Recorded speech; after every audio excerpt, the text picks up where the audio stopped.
Welcome to another episode of Frost and Sullivan's Growth Podcasts.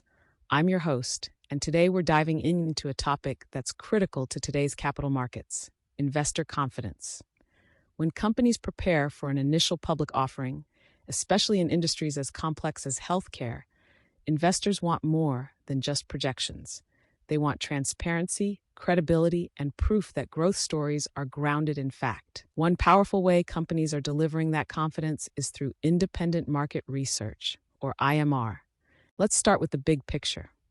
Why is investor confidence such a defining factor for IPO success today? Investors have choices.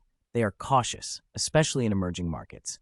And healthcare is complex: different regulations, demographic shifts, supply-demand gaps.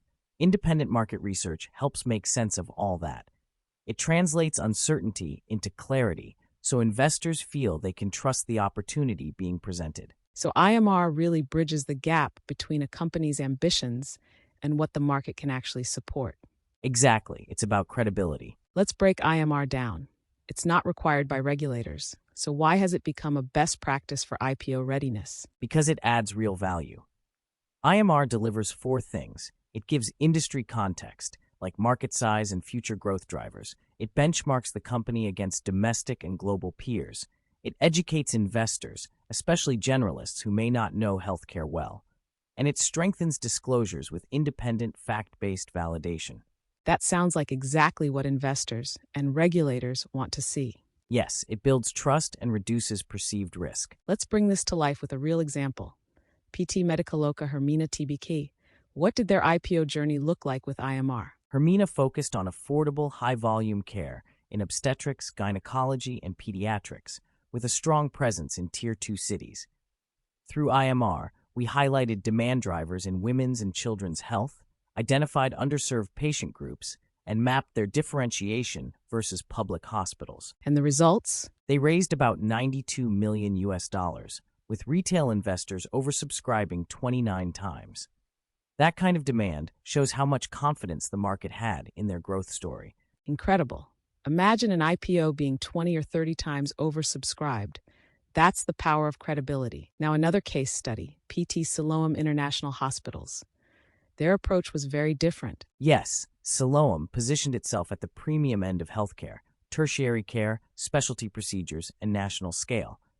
Our IMR provided demand forecasts across Indonesia, benchmarked pricing and utilization, and compared Siloam to hospital networks across Southeast Asia. So the analysis reinforced them as Indonesia's premium healthcare brand. Exactly. They raised about $115 million, expanded into underserved provinces, and built strong credibility with institutional investors. Two very different strategies, one focused on accessible care, the other on premium services. But both IPOs succeeded. What's the common thread? Independent validation. For both Hermina and Siloam, IMR reduced investor risk perception, highlighted their unique positioning, and accelerated due diligence. It gave investors the confidence they needed to buy into the story. And together, those IPOs raised more than $200 million. That's a powerful proof point. So IMR isn't just about numbers. It's about creating clarity and building trust. Can you expand on that? Yes, investors don't just want data. They want a story that's real, credible, and grounded in fact. IMR helps companies connect their vision with market realities. At Frost & Sullivan, we've supported numerous IPOs, bond issuances, and private placements, always with that same focus: neutrality, credibility, and simplifying complex markets for investors. That's a great takeaway. For companies preparing for an IPO or capital raise, the real question is whether you're ready to demonstrate your growth story with independent, fact-based insights. Thank you for listening to Frost & Sullivan's Growth Podcasts. Until next time, keep building clarity, confidence, and growth. For more information, contact us at hello@frost.com.